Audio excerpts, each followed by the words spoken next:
Hello guys, welcome back to the channel. This is Cordy. So yeah, today we need to have a serious conversation about Paige Bueckers because that performance we just watched was honestly shocking. And I'm not going to sugarcoat it or dance around it. That was the worst game of Paige Bueckers' career. Not an average game, not a slightly disappointing game. I'm talking about a genuinely terrible performance from a player who was supposed to be one of the future faces of the WNBA. And look, before people immediately get defensive in the comments, let me make this clear right now. One bad game does not make Paige Bueckers a bad player.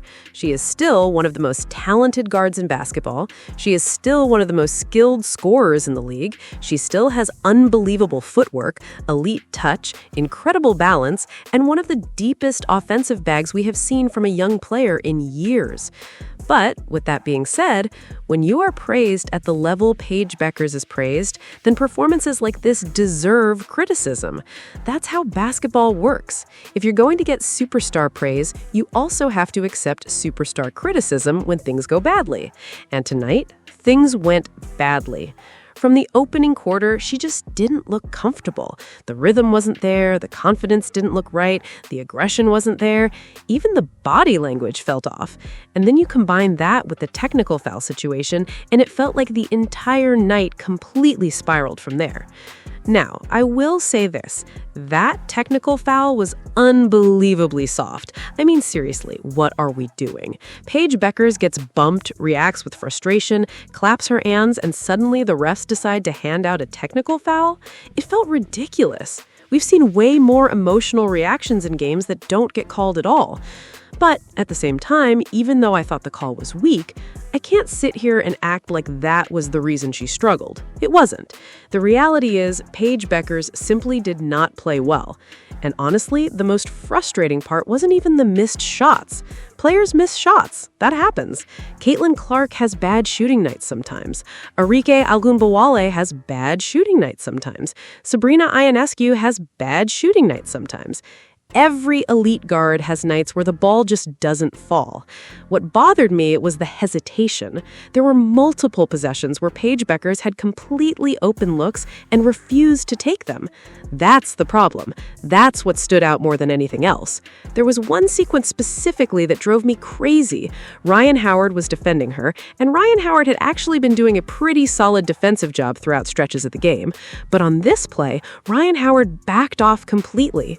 Paige had all the space in the world to shoot the three. Nobody contested her. Nobody rotated over. It was the easiest catch-and-shoot opportunity you could ask for.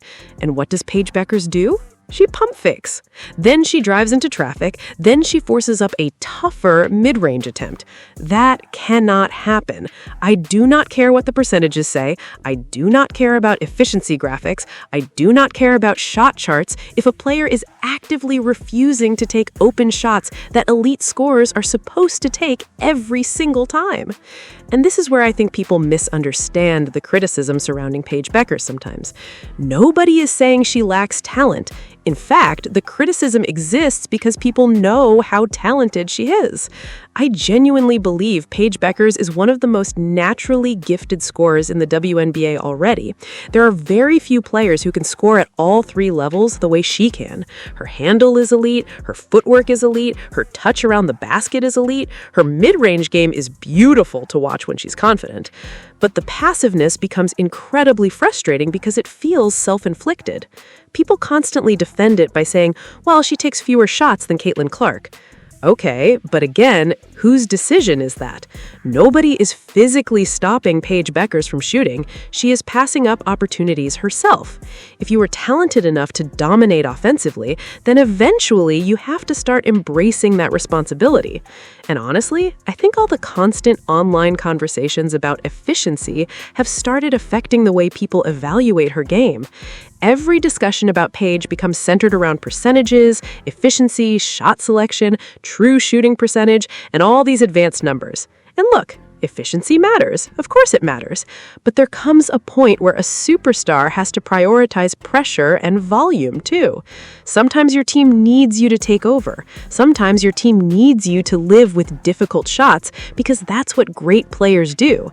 Caitlin Clark understands that mentality. Even when Caitlin Clark is struggling, she still keeps attacking. She still keeps firing. She's still trying to control the game. Sometimes it works, sometimes it doesn't, but the mentality never disappears. With Paige Bueckers, there are moments where the game starts slipping away, and instead of becoming more aggressive, she becomes more passive. That's a problem. And this game was the perfect example, because this wasn't some meaningless blowout from the beginning. Dallas was right there in the game. In fact, Dallas actually grabbed the lead in the fourth quarter after an Odyssey Sims bucket with around 7.5 minutes left. That should have been the moment where your star player takes over.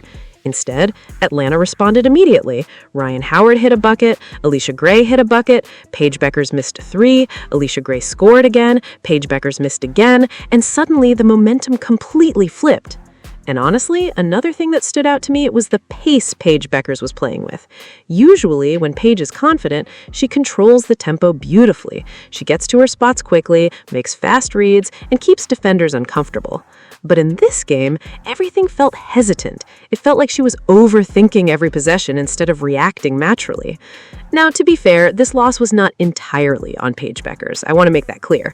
Arike Ogunbowale had a rough offensive game too. There were defensive breakdowns everywhere.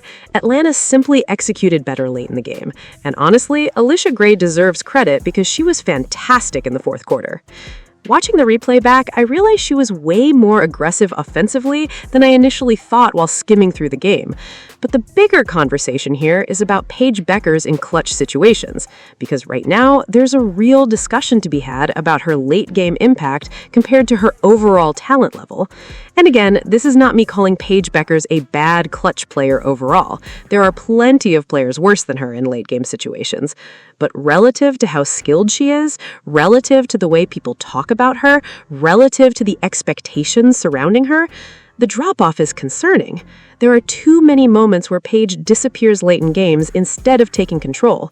And until that changes, people are naturally going to compare her to players like Caitlin Clark, because Caitlin Clark embraces those moments.